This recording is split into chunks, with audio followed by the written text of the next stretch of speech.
George is going to take those down in the back so that we have statistical sort of things to go off of when we're done. But just for a record to remember how we voted on this, if you don't mind, we're going to videotape this session. So, Ella. Question 1. Do you currently A, rent, B, own, or C, other? So A.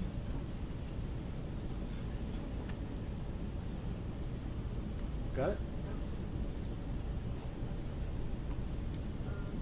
B, own.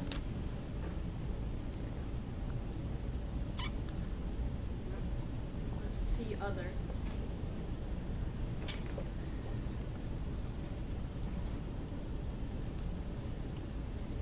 Got it? If you do not already own a residence, at what age do you expect to own one? A, 25 to 30, B, 30 to 35, C, 35 plus, or D? A.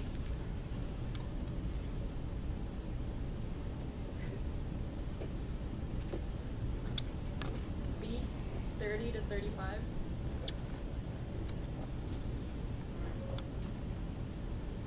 C, 35 plus. D, not applicable.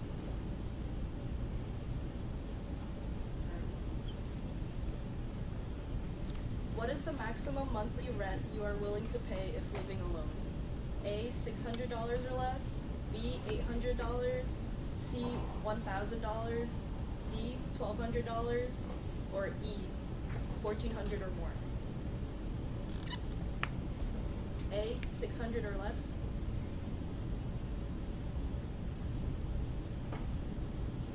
B, $800.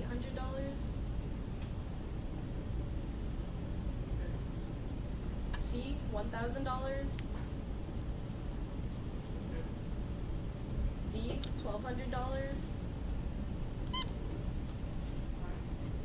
E, 1,400 or more.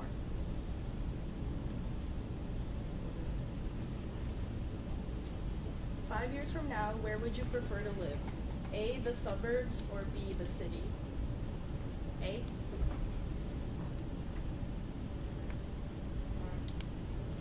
And B.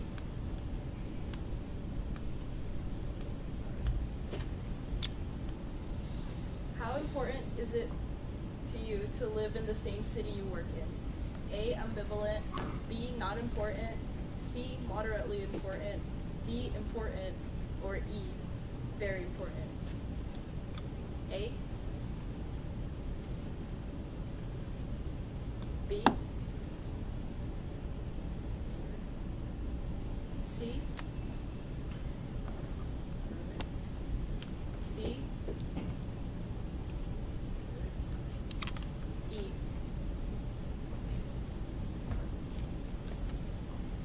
If you worked in Manhattan, what would be the maximum commute time you'd be willing to travel? A, 20 minutes, B, 40 minutes, C, 60 minutes, D, 80 minutes, or E, 100 minutes? A, 20 minutes? Which way? One way. One way. Yeah. B, 40 minutes? C, 60 minutes? D, 80 minutes? E, 100 minutes? What is your preferred method of transportation? A, walking, B, biking, C, mass transit, D, personal vehicle, or E, Uber/taxi? A. B. C. D. Or E?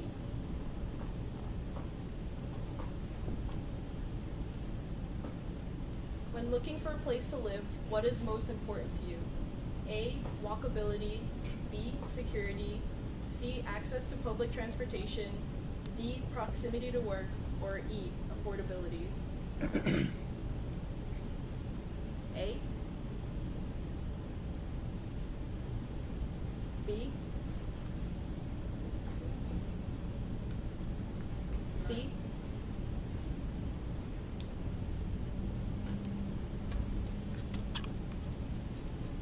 D or E?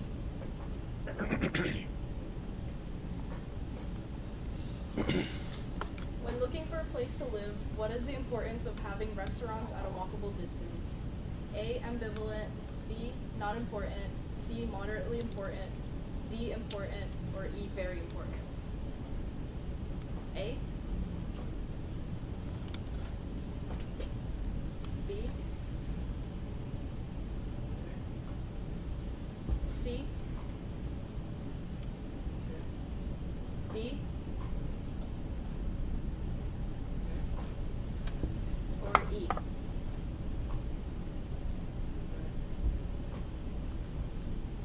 How often do you order out to eat? A, never, B, rarely, C, once a month, D, once a week, or E, more than once a week? A, B, C, D, E,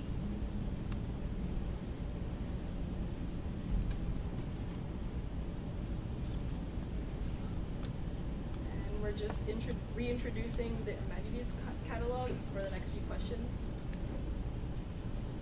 And microhousing unit. If you were living in a microhousing unit, what building amenities would be most desirable? A, rooftop garden, B, washer dryer, C, security, D, gym facilities, or E, multi-purpose room? A, B, Just to qualify here, this is a laundry room outside of your unit. Oh. You Can we take that re-ask the back? question? Okay, Yeah, that's take it right. back. What was it? A washer dryer means that it's a laundry unit outside of, these are amenities in the building, but not in the unit, right? Should I go back to the amenities slide? and So there's explain no it? washer dryer in the unit? No. Correct. But it would be. As long as there's a place. Am I interfering with what was understood? No, you're fine. All right, so let's just ask the question again. Okay, so if you were living in a microhousing unit, what building amenities would be most desirable? So not your unit. So A, rooftop garden.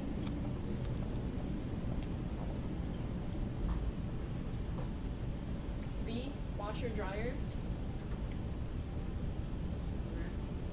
C, security. D, gym facilities. Or E, multi-purpose room.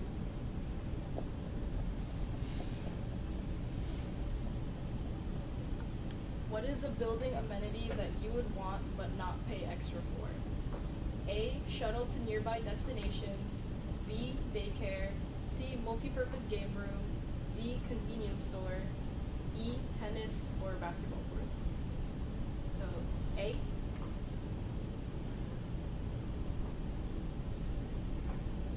B, C,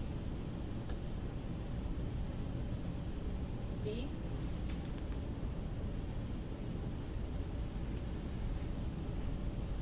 or E?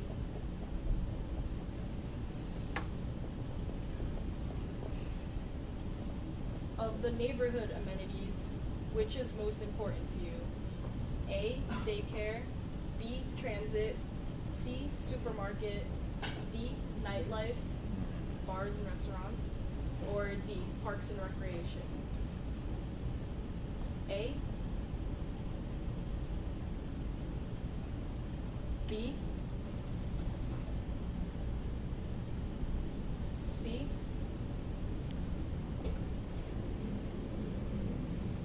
D,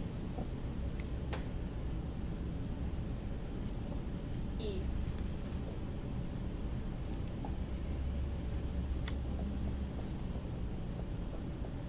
At this time in your life, what kind of space would you most consider living in? A, a microhousing unit, 300 square feet or less. B, a studio apartment. C, a one-bedroom apartment. D, two-bedroom apartment. Or E,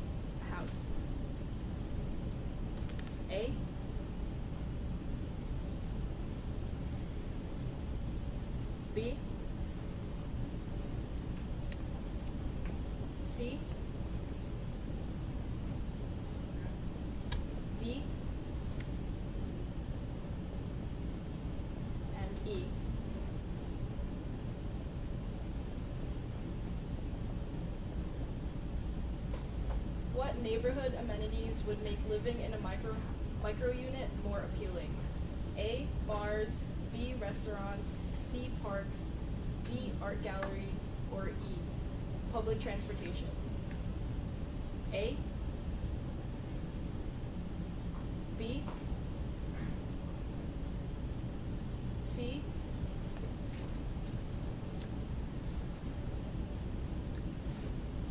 D. Or E.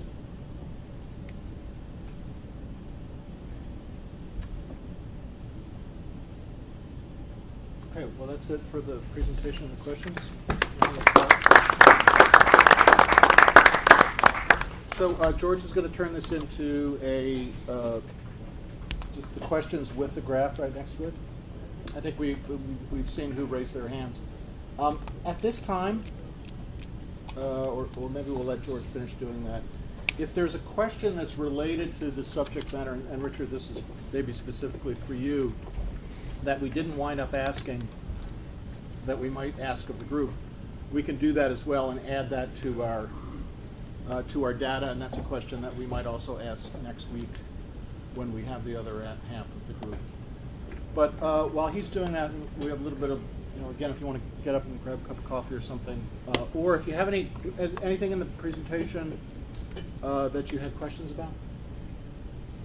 I think the only thing is on question number 13, there was an option between recreation or parks, and then bars and restaurants. I think my answer would change depending on where I live. If we're talking about a cold climate like Newark, New York, New Jersey, I chose bars and restaurants because in those places I can go anywhere at any time during the year. A park during the winter or 6-7 months is much harder for me to use. That's why I didn't choose that. Well, I think it goes without saying we're kind of talking about New Jersey, northern New Jersey as a residential market. So in that sense, you answered correctly, but I'm sure that also could change. Other questions? Mike? Well, one of the most interesting things was in the introduction where they had mentioned there was 2/5 of people currently have full-time work. And so based on the fact that we're looking for some sort of mixed-use development, I think a lot of that might have to do with the fact that that the downturn in the market, the job market has turned down when the economy crashed. Is that projected? Has your group projected that that's going to rise back up, or similarly stay this path? And that might actually change the direction they'd want to look at. Did you all hear that question? Somebody want to take that? Somebody who's in the millennials group? You want to say it again, Mike? Sure. Talk to those guys over there. The introduction research noted that there was 2/5 of people in the millennials generation currently have full-time work, and I was looking to see if there were any trends that you found that would say whether or not that number, which is likely part of the downturn in the economy, would increase where people would begin to have more full-time jobs, or whether you found it trending that people in the millennial generation, or Generation Y, that number would stay flat and that it would only continue to be 2/5 full-time work and people were enjoying the part-times or multiple jobs.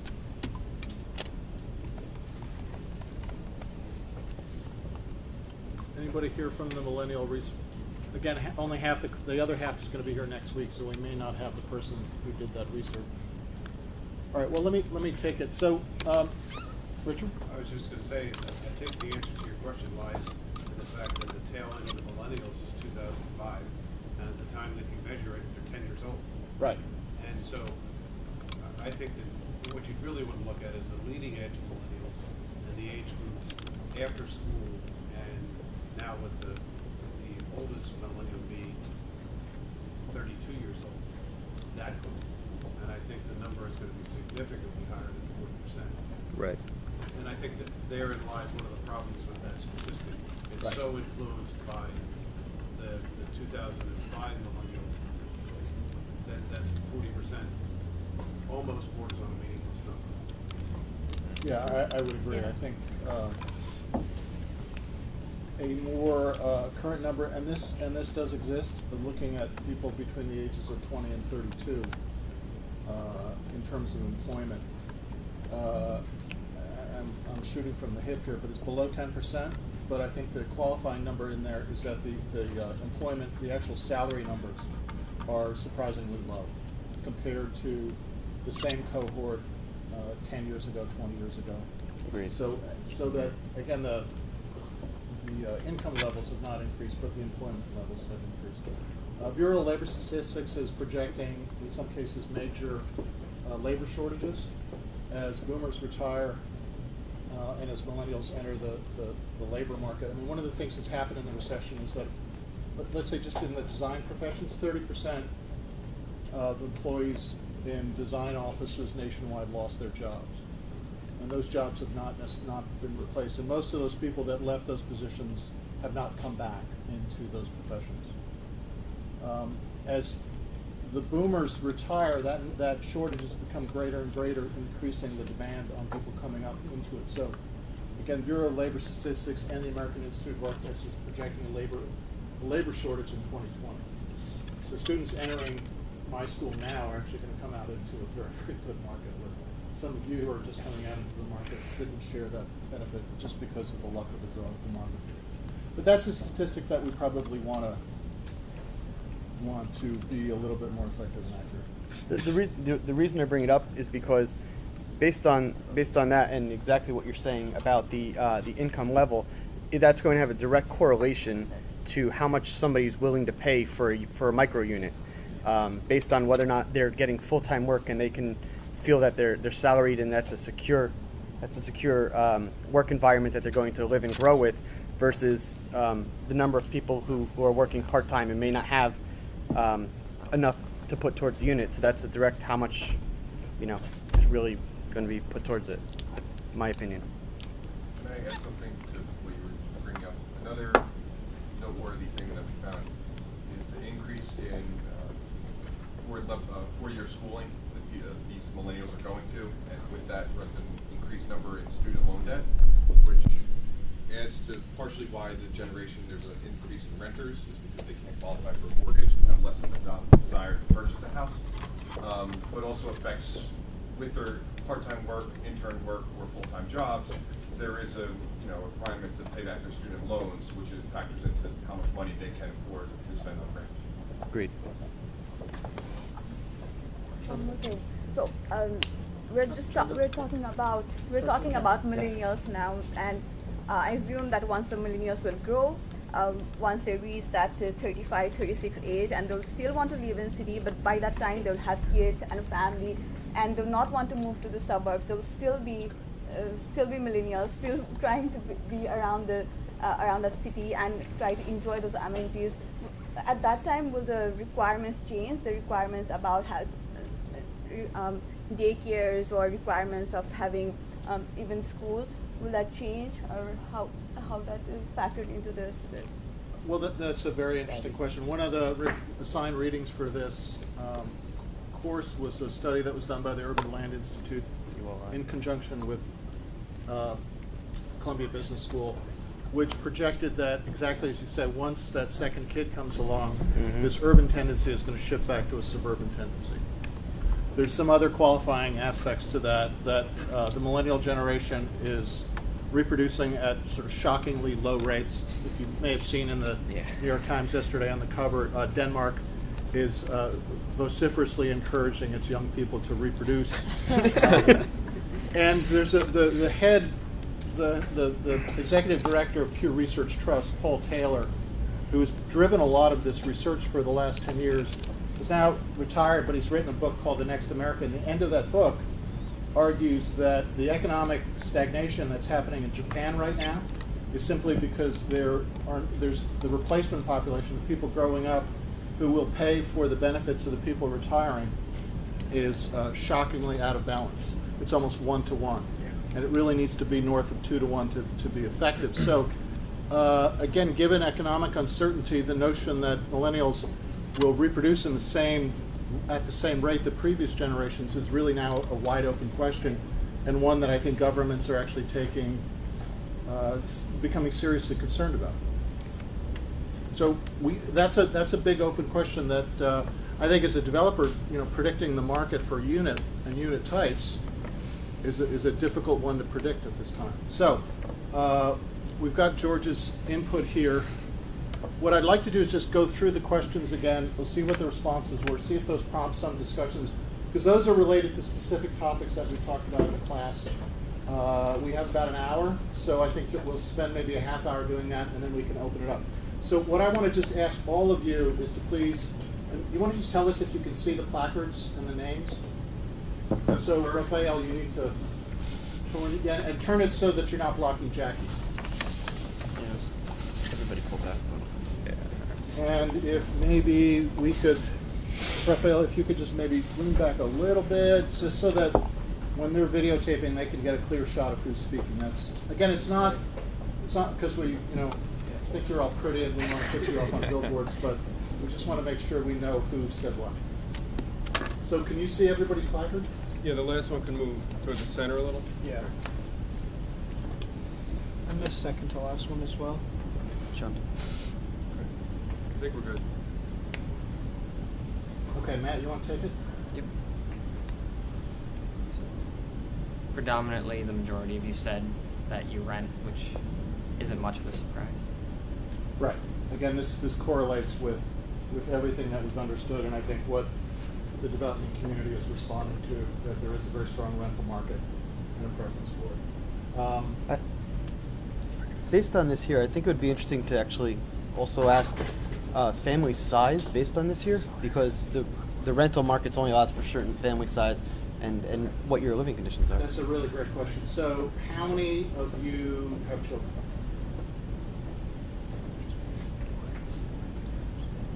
Did that affect your answer here? How many? Actually, no. In the upcoming question, what do you want to do in the next 5 years? So will probably be more relevant. Also, how many of you have a spouse?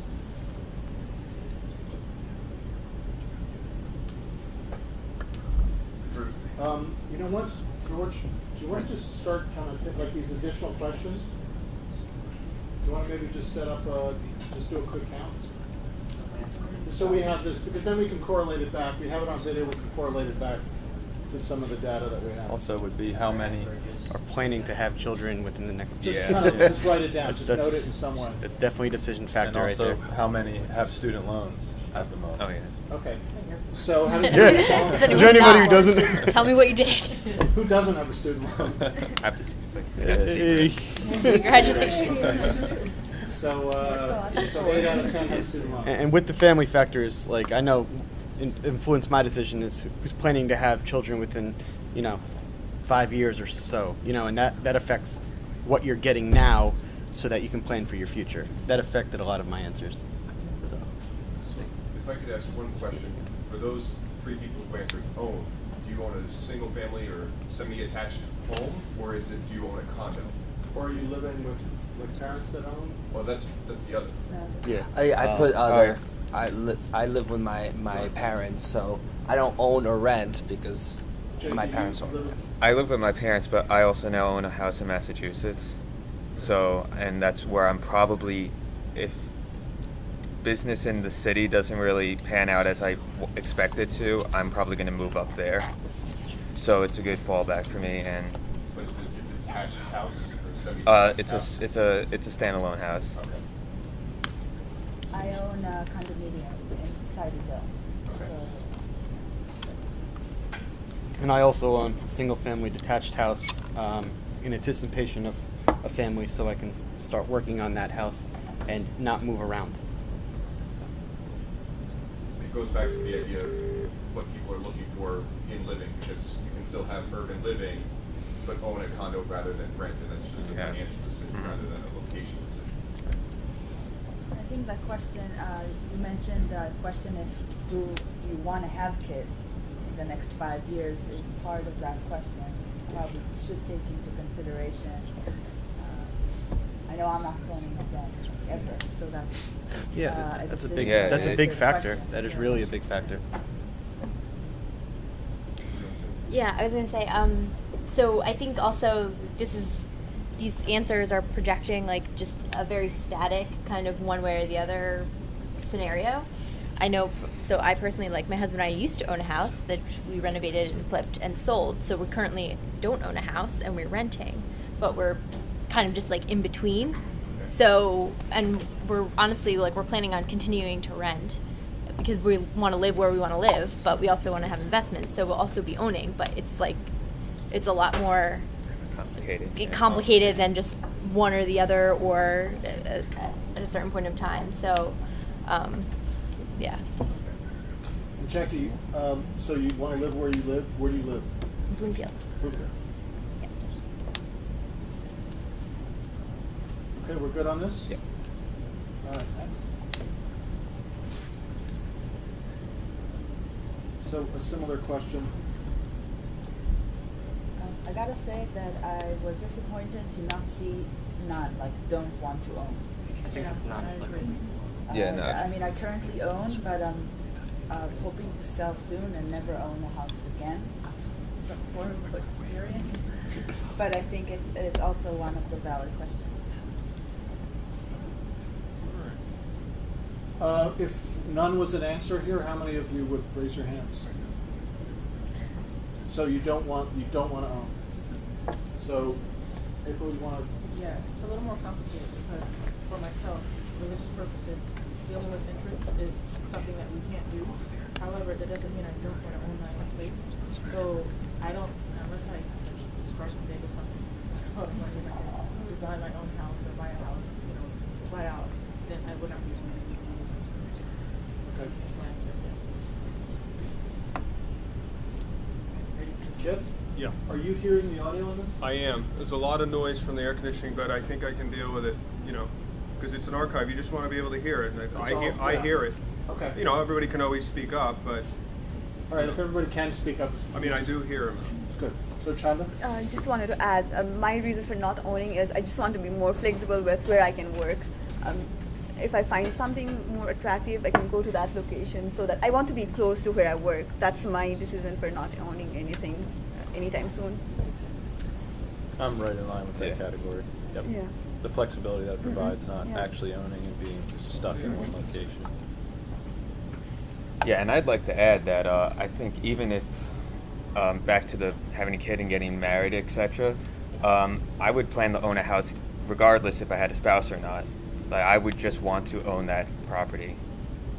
And if work required me to move to another location, I would still sell that property, but I would probably, if the new job opening would be a permanent job or something that would have a really long-term plan, I would then buy a house in wherever that location may be.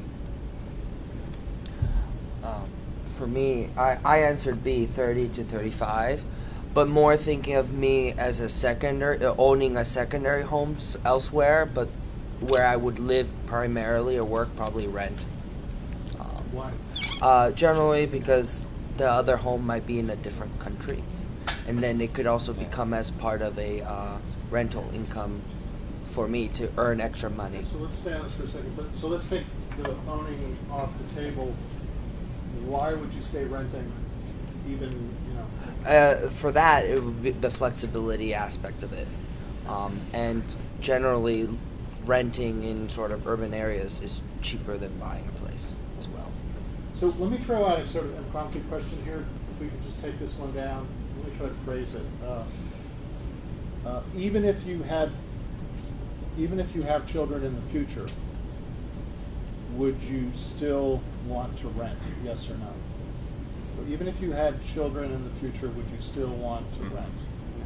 Oh, Yes? no. Raise your hand. Probably. Yes? Okay, and no? Did you get that, Chris? Good, okay. Any other? Okay.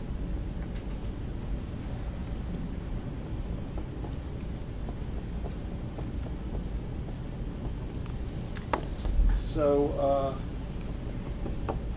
I guess everyone is pretty much would be willing to pay more than 800 at least, right? And then and gradually there are people that have higher Well, thresholds. when I answered this question, I haven't lived alone for a while, and I was answering it sort of in my mind, thinking, well, If I got divorced, what's that would well be- no, That's right. what's We're gonna if I got afford- divorced, or realistically, what are rents in any place that I actually want to live, and they tend to be greater than $1,000 a month.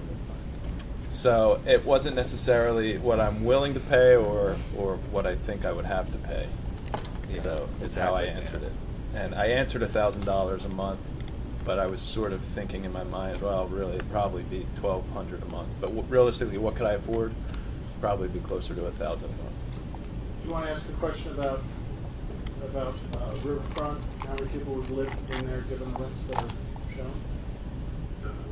For what we're proposing, nobody Yeah. would want to live in our project. Yeah. Well- Because our lowest rent is $1,600. Right, Yeah. right.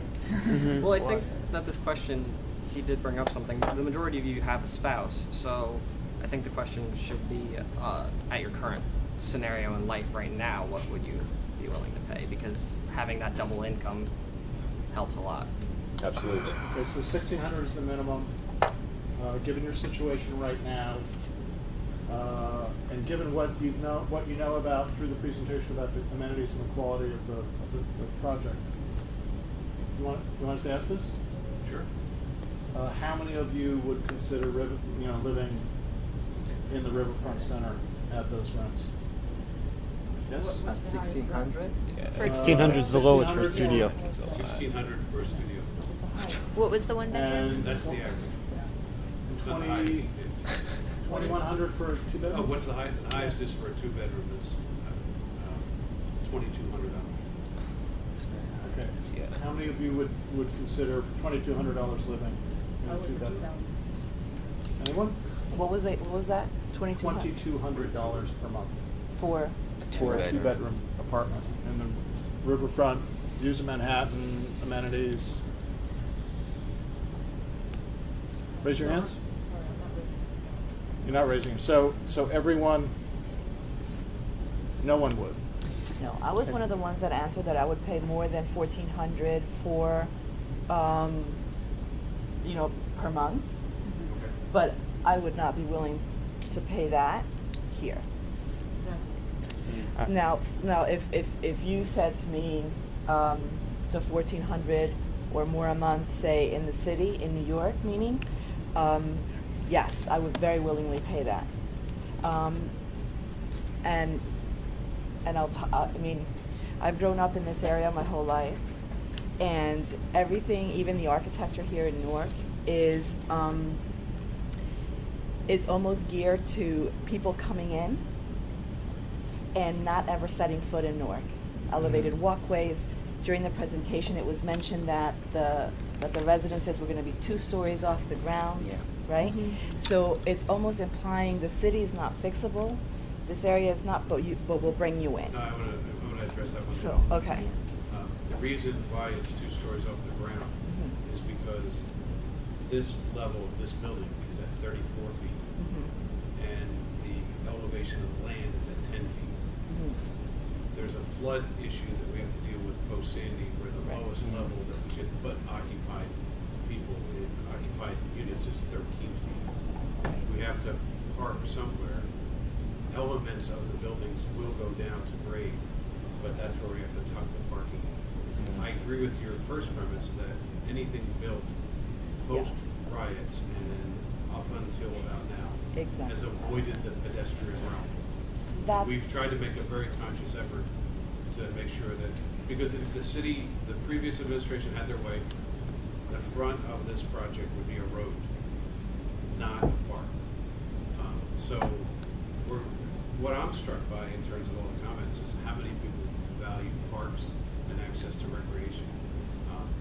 And I'm also interested in these numbers because I have 4 children who are millennials, and the number that's magic for my daughter looking in places in Brooklyn happens to be 1,200. There's a lot of ways you can get to 1,200.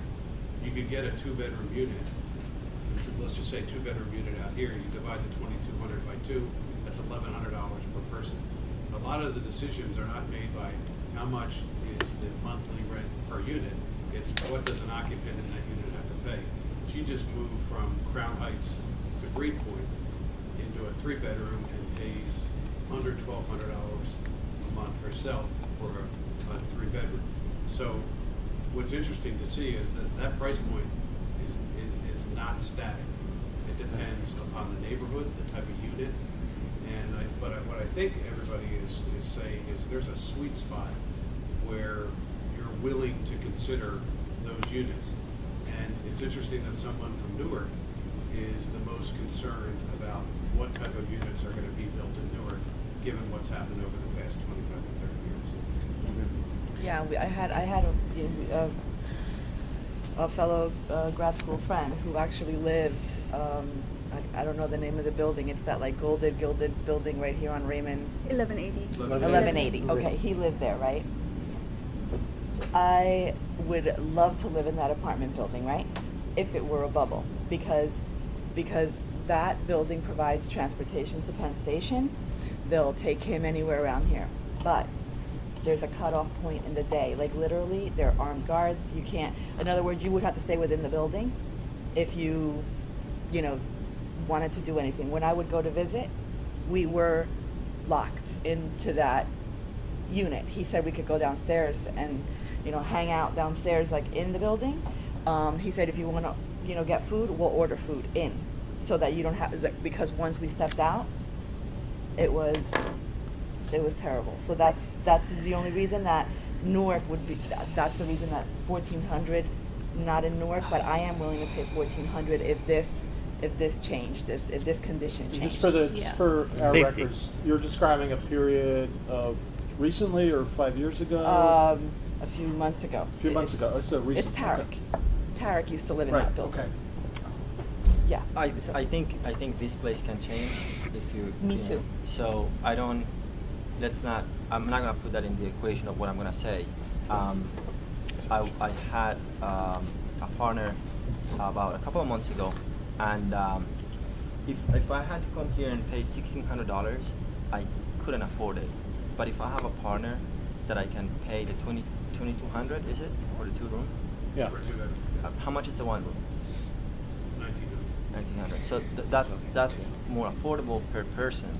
So that would be a place that I can move, and if you have enough amenities, restaurants and places where we can go out to and be safe or safer because you're within that complex or that park or whatever that is, that makes it more affordable and a place that you can really come and live. So. So I was going to say about those prices for rents, I feel like that's almost in line with Jersey City rents, right? Which is where I would consider living in Jersey City, absolutely. But I think Jersey City, you can walk, you can go out, you can walk around Jersey City, Exactly. you can walk to go get food, you can walk to the store, and there's amenities and it's safe. Which part of Jersey? I would say downtown. I mean downtown Jersey City, like. Which part of downtown? Journal Square or Gold Coast? Not Journal Square area. Montgomery Street? Yeah. Grove Street? Yeah, Grove Rents Street are area. 40 to 50% Yeah, higher. yeah. I'd like to kind of slightly disagree. I think Newark is getting walkable, and Yeah. you could walk around, and it's pretty safe. I mean, you shouldn't walk at 2 a.m., but you can walk at 2 a.m. in New York, and still something could happen. It's not, anything different. From the little we saw of the design, the reason I wouldn't pay such a high rent is that I don't want to live in a glass tower. But again, I don't know, because we saw very little. Everybody in the class should know that's not a design. Yeah. Okay. So That's I mean, a massing study. That's not. okay. So that's a good. So I think for me, just it's not that I won't want to live in Newark. I would actually be very excited to have something of that development in Newark. It maybe not at that price range specifically, but I might be willing to pay that price. But the amenities for me is a lot. The parks, the recreational, like was mentioned, with the connection to the street, and also knowing that there's public housing units within the development would be a huge point for me to consider a building. just because socially I like to live in a place that's mixed. I don't want to go live like the building you mentioned where it's kind of closed off. Exactly. So I wouldn't want to go live in a place where I know I'm only going to see one type of people kind of living in the building and everyone's going to be exactly the same. I think part of the joy of living in Newark is the Do you want to dwell on diversity. this? Maybe have a inclusionary housing question, or? Yeah, the biggest challenge that we have is trying to close the gap between cost and value. I think you saw some of the slides there. And in order to close the gap between cost and value, we're going to have to get state incentive programs. And part of the requirements of state incentive programs is affordable housing inclusionary at the rate of 20% of the units. So they would be in the building, spread throughout. And I'm really struck by how many people, and maybe it's not. I've been through with my. I have sons and daughters who have both rented in New York, and to me, your generation is much more adventurous and a little bit pioneering and much more tolerant than I was when I was your age in terms of where they're willing to consider living. And I'm a little struck by the reluctance towards certain areas of Newark. And I'm glad you're candid about it, because it's a discussion that we're having with city officials, and I know Shamda and I sat across the table and we were talking about what we propose to do at the waterfront. And I think maybe we're counting too much on you guys to be the pioneers. Maybe we're not, or maybe this is just peculiar to this group. But I've been through areas of New York looking for apartments with my 4 children that I think are a lot edgier than Newark. Mm-hmm. A lot edgier. Yeah. And they were living there, and they were 22 to 24. And maybe that's, one of the things about the whole millennial market is it's dynamic. There's more people coming into it, and then there's people exiting out of it. It all depends upon when you take your snapshot as you look at these characteristics. But I think as a group, and maybe it's just, I don't think it's peculiar to my kids. They were really adventurous. Maybe they had to be adventurous because they were choosing to live in sections of either Brooklyn or Queens. But they were very adventurous about where they would live, to the point where, my wife would be concerned, but I wasn't concerned. And one common factor that drew them was access to transportation. Yeah. It was the #1 factor for them. And I was surprised that isn't as important to this one.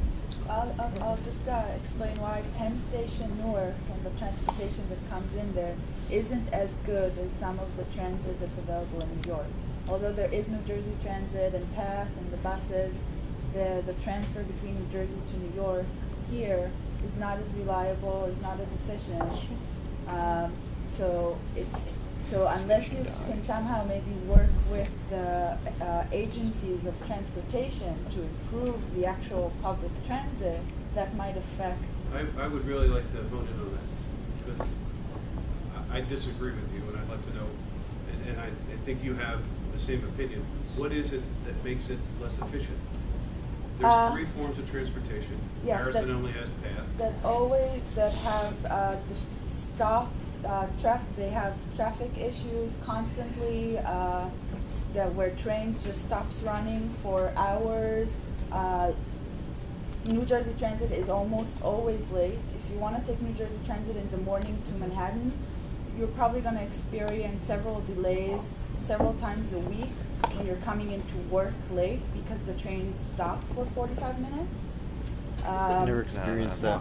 I have multiple times. Maybe I'm unlucky in that regard. No, I don't think so. Okay. I live one stop over. I live in Elizabeth. Have lived there my entire life. Okay, I've worked in New York. I live in North Elizabeth, so I'm technically, besides Newark Airport, I'm one stop away from here. Okay, there are days that I will drive my car because the New Jersey Transit is so unreliable, right?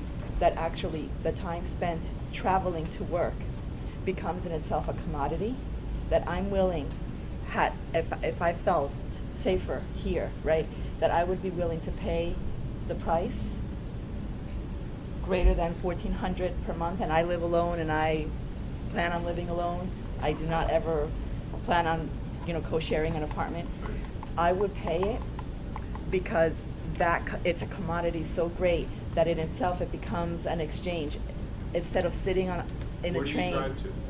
I would drive here to Newark, often park near campus, and then take the light rail here, and it actually is quicker than taking a New Jersey Transit train from North Elizabeth train station to Newark Penn, and I live 1 block from the train station. I live, do you know where the factory that burned down was, the Berry Biscuit factory? I know what you're talking about. Yeah. Okay, I live 1 block from there, right? So it takes me 6 minutes to walk to the train. Technically, I should have about a 35 to 40-minute ride to work, meaning to Penn Station, and then I would arrive at Penn and walk down Newark Penn or New York Penn? New York Penn, and arrive to my station. It does take me about an average of 2.5 hours to get to work sometimes. I want to add to Oh, that because yeah. I live in East Orange. We have 2 train stations there, Brick Church and East Orange. They're 5 minutes walking distance from one another, and I live right between. So 5 minutes to either one. My train ride should be 25 minutes from East Orange to New York Penn Station. There is rarely a day that we get there on time. Rarely. Exactly. And it's ridiculous. And it's disheartening because we're just so close. Even today, coming here, I considered taking the train. I drove. I drove. Right. Took me 13 minutes to drive from my house to here. I arrived in Newark about 10:12, and I didn't get here until 11 because I could not get around. Well, how about if you're going to New York? Oh, well, I think, I'm ahead. sorry, but I Oh, think from here to New York, I don't see a problem. Like you were saying that, guess I'm not the in times that that I line. was in campus and I had to take a path or the train, I didn't have a problem. Maybe it's from this point out. So I think that the location here for transportation is still very good. I think that it's the town good. is still here on Raymond and on this side of the city is fine. And I think that the project where it is located is a great opportunity. I do think that this one project itself maybe doesn't make the change. Maybe 2 or 3 more projects will make the change, and you're gonna see something like Jersey City. Right now, it's nothing like that, but We still have to get to the good stuff. Yeah. So, one last comment? Yeah, I just wanted to say, currently I live in Glen Ridge, which is between Montclair and Bloomfield, and for me, NJIT Transit is amazing. Like, I know I can count on getting into Manhattan more or less That would be good. on half an hour. I can just do it, half an hour, 40 minutes, depending if an Acela comes through. My biggest issue is I go to Boston a lot, so from my train comes through on Newark Broad Street, and the biggest pain for me, which is why I usually get driven in or take a cab in, is because getting from Broad Street to Newark Penn Station is the biggest pain in the butt. The light rail to get from either station it's non-existent basically on the weekend, and during the week there's a weird cutoff time, or the trains run so distant from each other that it basically pays to have someone or takes a cab in to get to Penn Station. We should talk to transit. We'll have a whole New Jersey I was transit. going to say, let's make sure we get a copy of this. We're going to transcribe. Ronnie, No, we gotta go down. All right. I want to get to the amenity and the other stuff. Let's just go back to that one quickly. The city suburbs. So 5 years from now, this is all, even with kids. I was surprised by Yeah. this answer. Yeah. Well, I Very think a lot of surprised. that depends on education at school too. Yeah. Yeah, Which it is a big good school issue. System.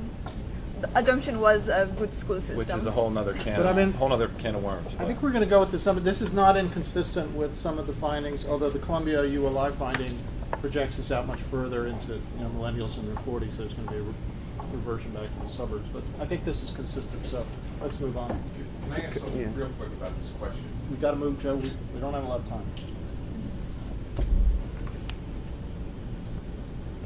Okay. So we're kind of split between not important and very important. Who wants to take one side of it? I would say the complete deciding factor for me is either in the same city or accessible transportation. Yeah. Precisely. Accessible Exactly. transportation is almost on par with living in the same city. Mhm. That's really actually the deciding factor, not Actually, really the actual geographic location. I agree with what you're saying. I want to answer that though, because honestly, I don't want to work in the same city that I live in. I want to detach myself completely from where I work. That's why I like the fact that I work in one city and I take the train home and I'm away. So I prefer it. So. Actually, really, I think it's very important for me to work in the same city I live in, just because I like to be involved in multiple layers of the city, and I want to be part of the community, and I want to have those things connected to one another. So, so the very important part is beyond just being close regarding transit, but kind of being part of the same kind of people, same kind of values.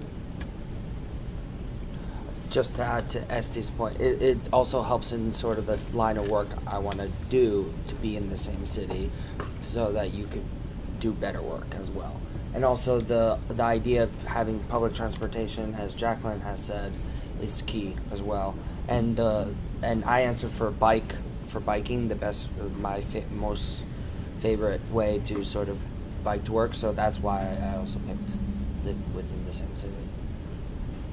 Anybody else? So what about the people who are it's not important, doesn't really matter, besides April's point? Well, like Jacqueline said before, if there's like reliable transportation to wherever I have to work, that's fine. It doesn't matter how far out from like the city it would be. It's just I have to have a way to get in that's reliable. I just feel that if you live in New Jersey, you probably own a car because the public transportation in New Jersey is not that great. So that's why for me, if I live in New Jersey, I'm probably not gonna live in the same city. So I'm probably gonna have a car and transport by car. So that's how I answer my questions. Okay, Mike? Real quickly, actually I have a unique situation where half my time I live in a suburb and half my time I spend working out of our office at Rockefeller Center and half the time I actually work out of our Morristown office. So I actually have to commute two different ways. My commute deals with New Jersey Transit taking the bus system straight into Penn Station, and then that's to Rockefeller Center and walk out. And the other half is personal automobile driving to Morristown. And surprisingly, my commute into New York is actually shorter than my commute to Morristown, which is geographically closer. So, I mean, I feel there are a lot of benefits to be able to use the public transportation system. I'm able to catch up on my emails in the morning, etc. I'm sure all of you have experienced the same. And driving could seriously put a lot of stress on my day. So if I were to put a value on the fact that I'm able to actually go into New York, I would say that it's really worth being able to take a longer geographic commute into the city than a shorter personal automobile commute, just because of the ability to multitask while you're being chauffeured in. And I use that word liberally, chauffeured in. But yeah, having experienced both. So. Okay. Next one. So this is kind of related to that. Nobody, so 60 an hour is the max? Yeah. It usually goes up. Yeah.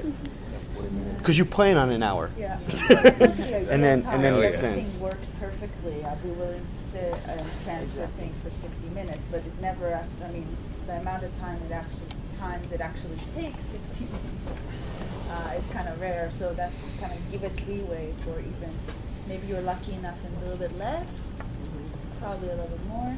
Yeah. But so 5 of you said 40, and that's an absolute cutoff? I mean, would you stretch the 40 to an hour? That's Yeah, I would. That's the ideal world that I plan on. Yeah, exactly. ideally. You need to plan for 40 an hour. And I think the get an takeaway hour here and is a that half. an hour's max. Yeah. I think the ride was more enjoyable as well. Like sometimes I get stuck here in Penn Station for an hour because I just missed the train. If there was something to be able to, like the Dunkin' Donuts here in the downstairs, right? But there's like to sit down and drink it or eat it, like just the smell alone, right? It's painful. I would love to linger, maybe do a little studying in between, you know, like that Right. kind of, love it before I get home. Oh yeah. But you don't want to sit down anywhere in the train But I station. don't, So. exactly. The Penn Station doesn't really have too much sitting space Yeah. anyway. Right. Yeah, No, yeah. but those benches are beautiful. Like that Yeah. room is gorgeous, except I never get to enjoy it. You know, I never do. Okay, good. Thanks.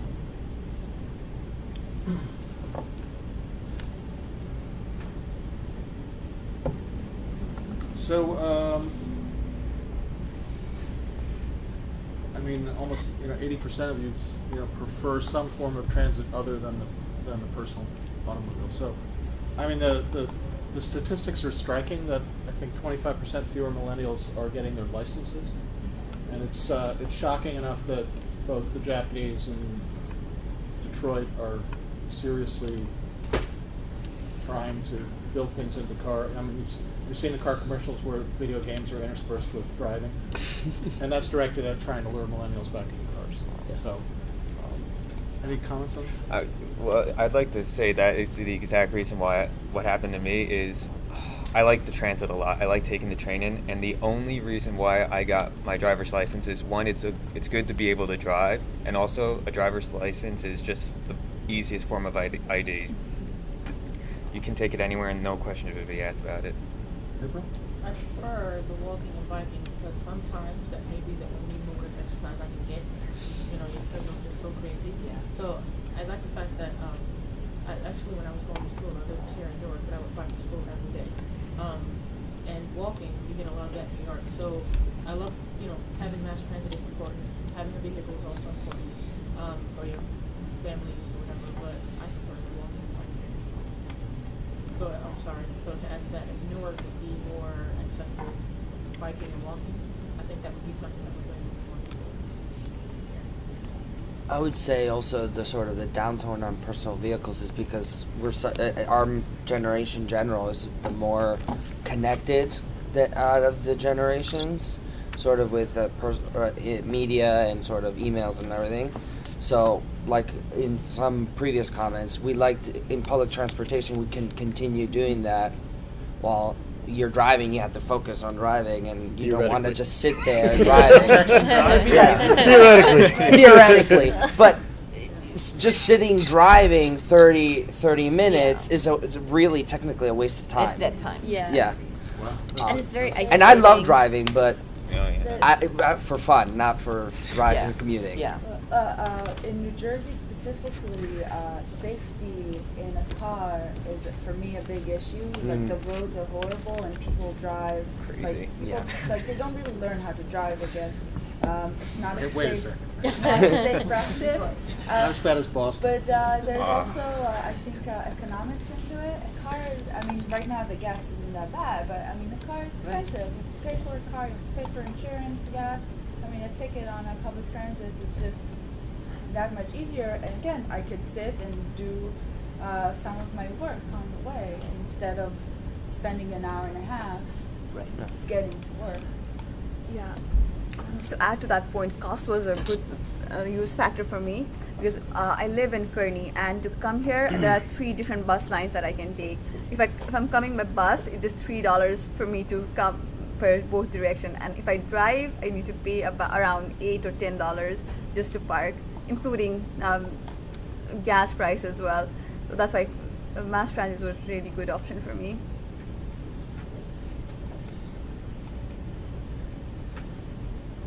Next. So this is what I was going to sort of get at. I mean, you said that if Newark were more walkable and bikeable, but nobody picked walkability here. I think security is more important. Yeah. Security trumps everything? Yeah. Absolutely. And I have a And question access to actually. transportation. Oh yeah.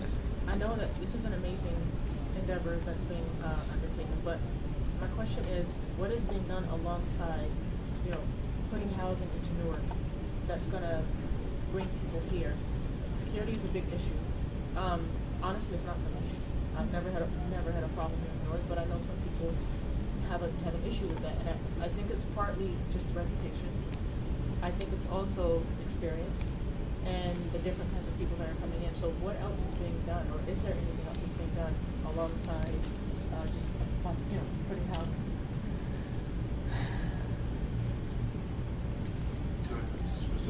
address security? Security, engagement in context, you know, let's say there's not a lot really downtown Newark. Honestly, I don't like going downtown. I don't feel like it's unsafe, but I don't like, it's just, There's I nothing. it's not. I think it kind of starts with one of the reasons why a lot of people don't like coming downtown is they don't see enough people on the street. Well, there's a lot of people on the street, but it's just not the kind of people that I would want to. You go to Market and Broad. Yeah, it's Default, not yeah. type of- I'm Yeah. talking about, a I'm type talking of about amenity. This section. Oh. Yeah, This area. when you're walking around, I don't see in urban a nice uniform. You know, all the awnings are different. Every store has a different signage. It doesn't feel like if I were going downtown Jersey City, you know, along the water, where it's a little bit more consistent. And then the people that are constantly hanging around, the sidewalks are filthy. You know, these kinds of things I think need to be looked at as well. Addressed with the Yeah, city. that's a There's city. a couple. One is, I agree with you about the Gold Coast, but that's different. Look at Journal Square, and I think Journal Square is a lot like Broad Street. True. So I think it takes time, but I think one of the challenges of creating places that people can gather is give them a reason to be there. Because one of the challenges with open space, particularly in a city like Newark, which for a generation said we're not going to walk in the streets, we're walking in habit trail tubes from the train station to the Gateway project, is getting people down on the street, but giving them a reason to get down onto the street. And so that's why we thought having a road right by the waterfront is the last thing you want to do to encourage people to get down on the street, because they'd be worried about crossing that street to experience the waterfront. So it's kind of eyes on the street, which is the more people that activate a public space, the safer people tend to feel. And I think it's going to take a while to get people out of the habit trail tubes onto the street. One of the biggest issues with Penn Station is just enforcement. The traffic in the front is a mess, and I know the homeless is an issue, but they can be solved. And so I think people need to feel safe from the moment they come into Newark. They need to feel safer in the train station, safer on the streets, safer in the public spaces. And what I'm getting from you guys is they're not there yet. Just wanted to add a few things. That there are so many things happening. I arrived to Newark in 2008. From that 2008 to now, since I work in City Hall and also in the Broad Street area, so I do that back and forth a lot between those Broad and Market Street. So things are changing from that time to now, and you'll see so many projects are coming on, becoming from the moving from pipeline to being under construction. Once that Haynes building is done with the Whole Foods store downstairs, and the military park is already done, and there are other projects coming on the pipeline. So it's like a chicken and egg situation, right? What comes without having more people living in the downtown, you can't expect that the security it will all start feeling secure, or you cannot expect that to happen overnight.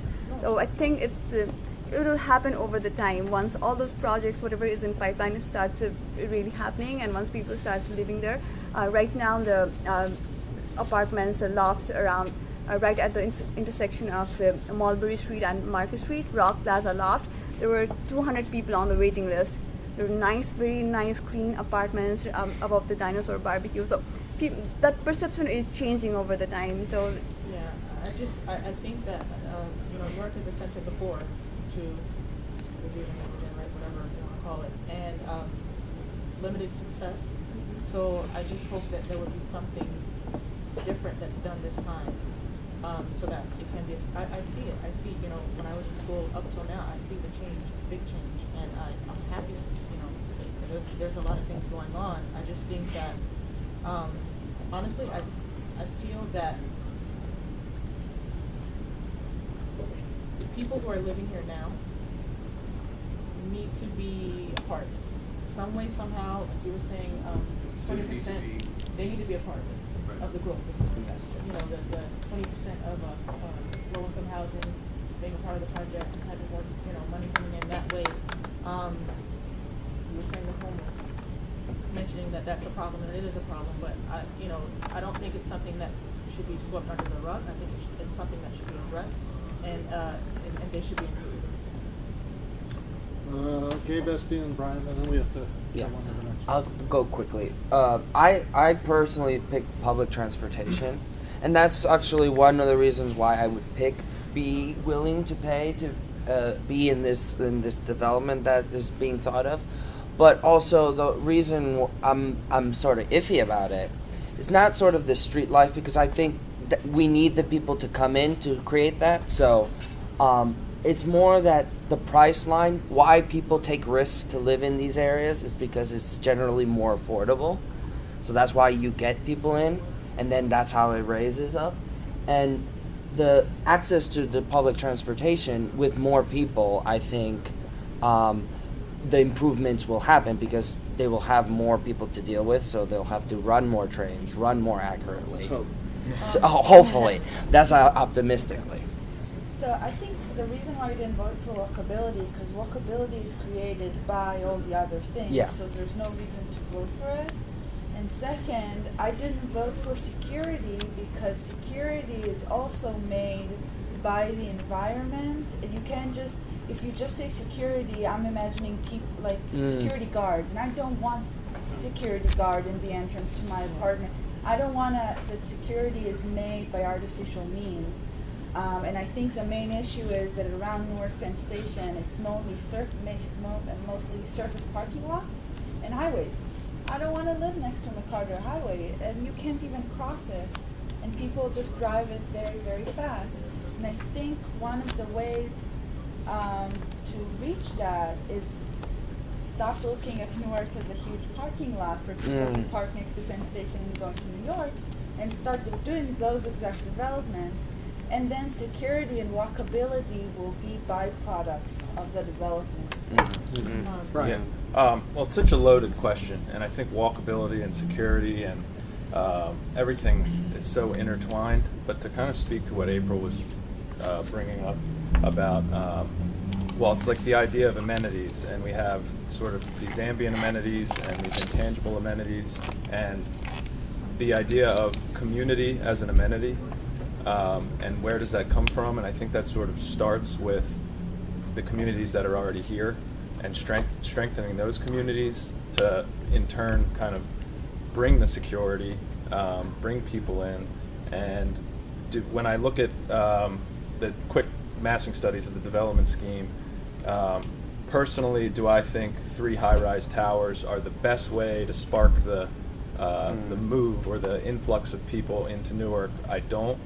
And I think it might be a question of what's the smartest way to develop housing here that will bring people in, and maybe it's more of a low-rise or a mid-rise sort of development, something closer to the street. Maybe it's not right in the business district, maybe it's in a different part of Newark, but something that's a little bit more entangled in the community that's already here, that can then be strengthened and sort of integrated with the development itself. Quick follow-up. Okay, 2 things. One, you said that moving to Newark is taking a risk. I don't agree. No. I think that's just my opinion. I think it's an amazing thing, and it is not a risk. I don't think so. And to add what you said, I really think that if you want Newark to change for the better, to become another Hoboken, you got to start with the people that are living here. Putting a tower, which is amazing. I think it's great, and I hope it happens. But I don't think that's the first thing that needs to be done to make Newark a better place. It has to start with people who live there. Good one to move on. Say something while you go on to the next question. Sure. We've been here for 15 years. We bought this building in 2001. The thing that is different now, and has been different than any of those other 15 years, is that people now understand that the success of one development is necessary for everybody's success. Before, it used to be the success of one development was at somebody else's expense. This administration has gotten the message that they want to get as much done as they physically can in as short a period of time, because they realize that to get to that 20,000, you have to have 8, 10, 12 different projects, the pipeline that you were talking about. Before, we tried 2 projects on this site, got sued both times by competitive developers. Newark used to eat their young. Now the message is entirely different than that. We want the folks at Hotel Indigo. We met with the Hanini brothers. We want them to knock it out of the park. We want the arena to be successful. We want Dranos project to be successful. We want Ron Bate to be successful. They all want us to be successful. It used to be that you would be feeding on each other. That's changed. And you know what? This city is not going to realize its potential until that becomes ingrained into everybody that invests in the city.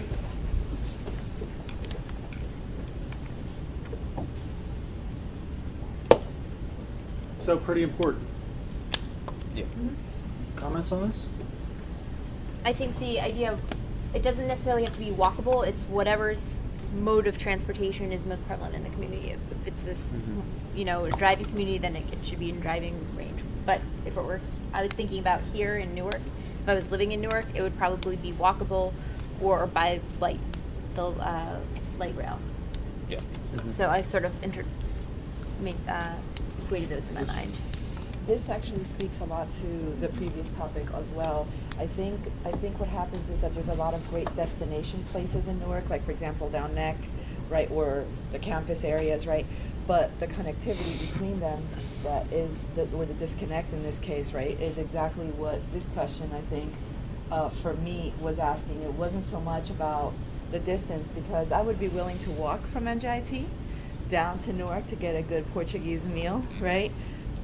But I would end up getting like some greasy something over there instead, because it was closest and the safest thing, meaning the exposure was the least, rather than enjoying the walk down here, and maybe going to the dinosaurs or something. That's what that is for me. Eston? For me, the main point to answer this question was time. I don't have time to cook. I don't necessarily have time to even go to restaurant. It's mostly takeout. That's why we always at NJIT, we always go to the truck and you go back to your working space and you eat next to your table, because there's just no time. So it's when thinking even outside of school, of workplace and so on, I just don't have any other time for it, and that's why it's so important. I don't know how many people are the same. Restaurants and things like that, those are social places. And downtown Newark, around downtown, there are not many places where I would want to go in and stay in there for a while. Yes, I would go and grab food and leave, but they're not many. So I think that's something that's really important, to have people to be able to go and sit down, even if you're, just want to grab a cup of coffee. Where can you find something like that here in downtown Newark? More to sort of April's point, I was thinking of this question, not that I would go to a restaurant every day walking, but it's sort of the sense of social community that starts to create outside. And that's why it creates a sort of sense of more community, because you get your local place. Yeah, and I come to Prudential Center a lot for the Devils games and concert venues, but in Montclair with the Wellmont Theater and how Church Street and all of Bloomfield Avenue is slowly turning into once the concert gets out, there's tons of places you can go and eat and drink or whatever. And in Newark, that has to happen, because once the Devils game comes out, usually we say, well, we drank in the Fire and Ice Lounge, so it's back to Glen Ridge. There should be another reason saying, let's leave the car in the lot for another hour or two and just enjoy Newark. Okay, one more. Jackie? Go ahead. I was going to say exactly. One of the main reasons why I choose to live in Bloomfield is because of the proximity to downtown Montclair and the variety of restaurants. Right, it's like anything that you could possibly want, and it just brings in this diversity, different people. You can get, Lebanese food. You can get French pastries. You can get seafood. Whatever, anything. Which is one of the biggest draws, I would say, to an area for. Oh yeah. Good. Quick one? Yeah, quick. I just want to mention that restaurants is a broad word, and McDonald's is a restaurant, and so is a Brazilian bistro. And that has to do with the allocation of square footage to each one of the tenants. So if this was a question about what to put on the main floor of the mixed-use development, that allocation of square footage, when you're saying we have restaurant amenities, that can mean a lot of different things to a lot of different peoples. But from the income level that you're looking at for the $1,600 to $2,200 a month, I would think the square footage would need to be larger to have a sit-in, eat-in establishment rather than a takeout establishment. If others have said, with security reasons, they'd be going in and coming out directly and not wanting to stay there. I think it would need to, at that price range, be a facility that would be a dine-in establishment. Yeah. To add the value.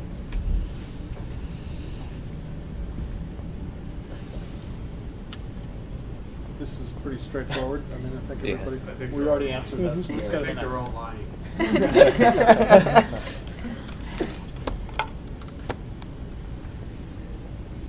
It's the Okay. same. April? Washer and dryer. I hate doing laundry, and I hate going to the laundromat to do it. And I've noticed, working in Manhattan, having a super busy schedule. I don't know how many people here work in architecture, but I never get out of work at 6 o'clock. Like never. If I get out at 7, I'm like, yes, I got out early. So my laundry piles up, and sometimes I have 2 large bags, and I have to lug that, plop it in the car, and drive it to the laundromat. And to have it in the building, you could be doing washing your clothes, go downstairs or wherever, wash your clothes, go back in your house and be doing other things. So I think it's really important.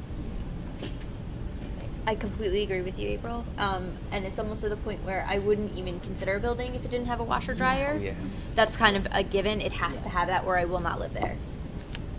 Some of the other things are like amenities that would be desirable that might cause me to choose that location over another building, like the garden or the gym or multi-purpose room or whatever. I'd like to mention a little bit about the gym facility. I didn't select gym facility, I selected security.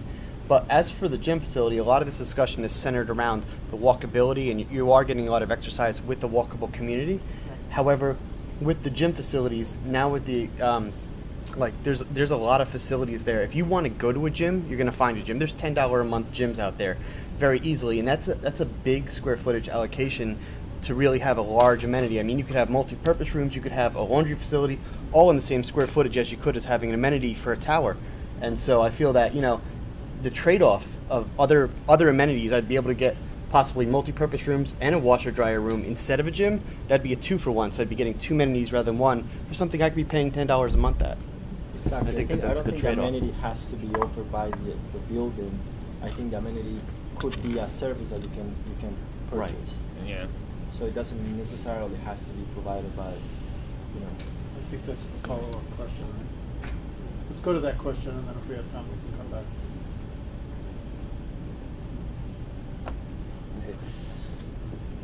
So, convenience store in the building? There's so many bodegas around here now. We're lazy. Yeah. I mean, if it's in Newark, and Newark as a food desert, so depending where the building, having a convenience store in the building is just the basics, so you don't have to get into your car or take public transit and spend an hour in getting to, a convenience store just because you ran out of toilet paper is a huge thing. Yeah. Personally. But I also, I voted for the convenience store also because I like the idea of having a business that is creating even just 2-3 jobs in my building, and something that could be also open to the public and not just closed off. Like the Colonnades has a convenience store, but it's closed off. It's in the basement. It's just if you live in the Colonnades. But if it's something that's open, then it does double duty. It's not just for me. It's also something that's kind of open to the public. Right, and Good. All right, I, Lucy, quick. I think that also that giving the verticality of the architecture here in downtown, right? It would be like the like the neighborhood, 5 and dime store that you have. I remember going down the street to get milk and then coming back. In this case, it would be, traveling vertically down to get it rather than having to, go out. I think it would be good. Okay, next one.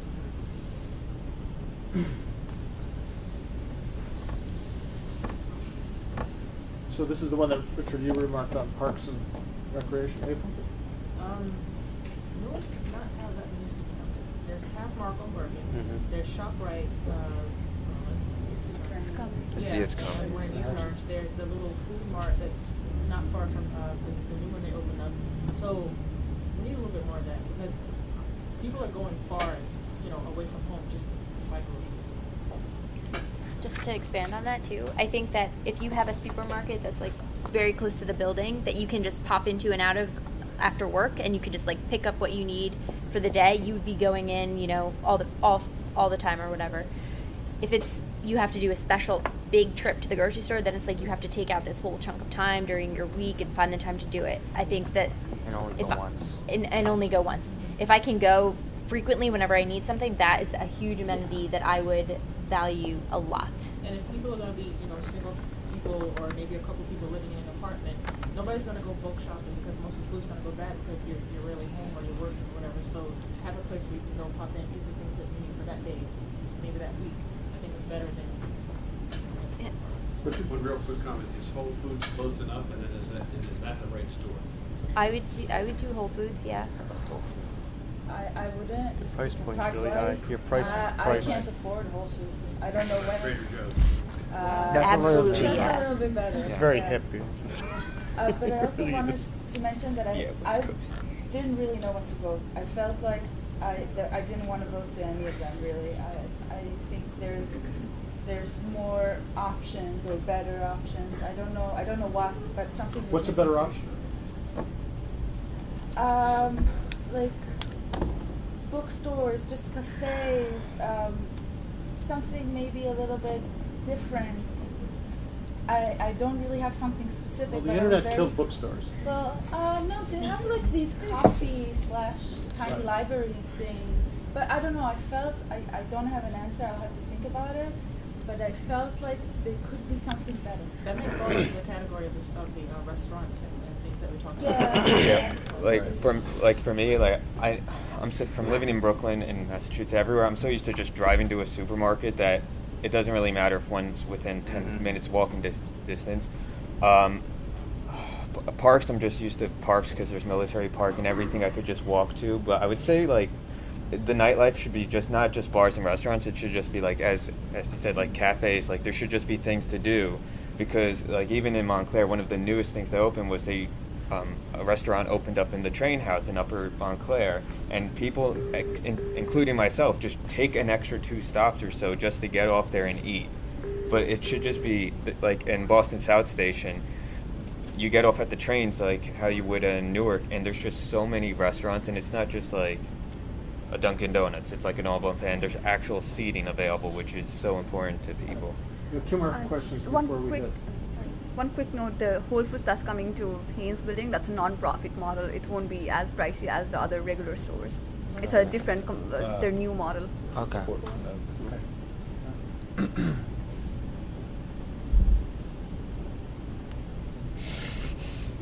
So the appetite for microhousing? Just Gabe? I was the one that voted for it because I'm someone that I'm comfortable sort of living in smaller space, and I'm also just fascinated by the building type as well.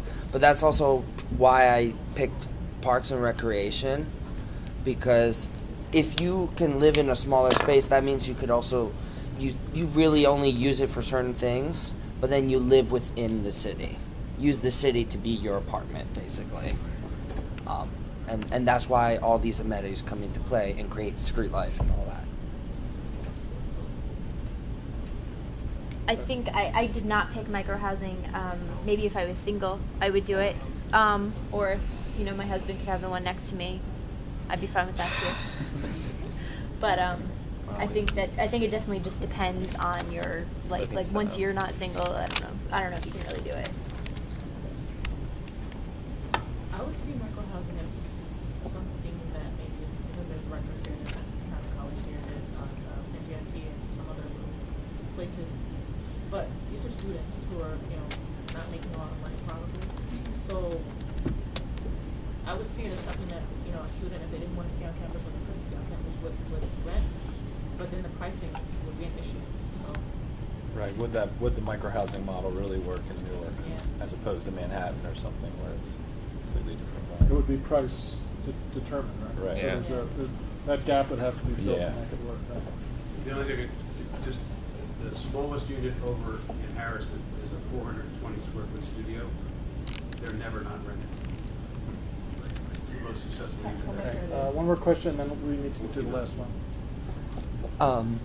Just to add to what I was saying, that the micro unit, I think it affords a cheaper housing option. Because I rather spend less in housing and spend more on traveling, doing other things that make me happy. So. I'll disagree and said from what I know, micro housing has never been a cheaper option. Well, theoretically. That's why I didn't vote for it. All right, last It would question. be more expensive.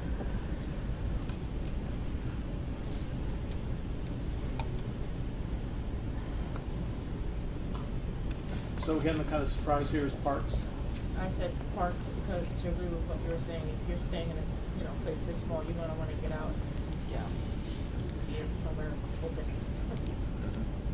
Okay. The caveat of parks doesn't just mean, to me, open space. Yeah. I mean, we've seen what happened in New York when they tried to put up large towers and then just had open space. It has to be maintained. It has to be designed. Have activities. And have activities structured Like to Bryant it. Park. Otherwise, it just becomes open space. And there's got to be some sort of structure to it, in my opinion. This is why That's what I I envision. said parks, because I think art galleries and sort of that sort of and restaurants sort of play in part with those things as well. Like Bryant Park is a great example. They do these winter villages within that park sort of and establish these things, so it brings other things together. Like a farmer market or something Yeah. like that Yeah. comes in and somebody's like, it brings a community together. It's a gathering space. So We have a couple of seconds. Having seen this presentation and listened to the discussion, what is the most surprising takeaway that you would not have expected that has come out of either presentation or the discussion? Entirely predictable? I was a little bit surprised that there were some votes still for suburb and car usage. Yeah. I thought it would be very consistent between us. So it was interesting for me to see that even in our generation, we still have the mix of some people who still like to want to be in the suburbs, like to keep a private car and travel that way. I'm from the South. I grew up in the suburbs, and then coming here was a big culture shock for me. But the main reason I chose suburbs, is a place I would want to be a few years from now, is the education system. I have a child, and I stayed in Newark after I finished school. But the school system here, for him, it wasn't. I'm not saying every single school here is not good, but it wasn't working. And that's why I moved to East Orange, which is right next door, literally, and it's better. So that was Surprising takeaway? Mike? I had a couple of them actually that really kind of shocked me that I wasn't expecting. One was there wasn't really a focus on the location of where our families are. I know that influenced my housing location a lot, being near family and immediate family and relatives, especially when it comes around to the fact that daycare is almost as expensive as buying another unit. So having that family there as a support system definitely influenced my my impact of where I'm located currently and my living costs. And also the cost of the units based on the security that's in place. And the way I looked at it was that the micro unit was based at $1,600. And right now I'm in a community that I feel extremely secure in. I'm one of the suburbs. And that's rivaling my mortgage. And I have a 3-bedroom, 2-bath. So when I looked at that, I said, these amenities really better be worth it because, I'm going to pay that off in 30 and I'm going to be done with it. So I was just surprised at the price point based on the security that's currently placed in the environment, and that would be the deciding factor for my family, would be security. One last takeaway. Sure it's a good one? It's the last one. I was surprised on sort of the fact on the basis on security. I'm one that's maybe I'm not so keen on it. I feel like I secure myself. So that's something that I was surprised by. And actually, statistically, I've seen that generally our millennials tend to be more risk-taking. And not saying that Newark is a risk-taking thing, but you agree with Richard and his experience with his children? Yeah, we tend to be in like off-putting areas, but because it's intriguing, it creates different ideas and sort of notions about living. Well, that's it. Thank you, everyone. Okay, so you guys were done. So idea was good. You gonna have a quiz on Tuesday?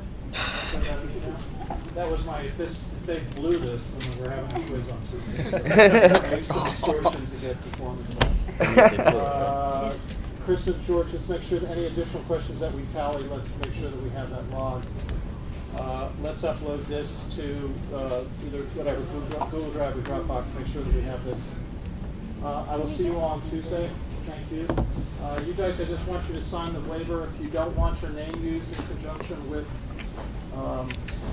any thing that appears in print later on, let us know that, and then I can give you your honorarium. Darius, would it be possible to get a copy of the research presentation? Yeah. And also Yeah. the final Yes, report? oh, absolutely. Yeah, that And would all be this great. is going to be public domain. So we're going to be holding a presentation here on the 28th, and it's going to be to all the big wheeler dealers. Jerry Gottesman, Richard, Ron Bate. I'll see if I can get you invited to that. But either way, we'll have a PDF document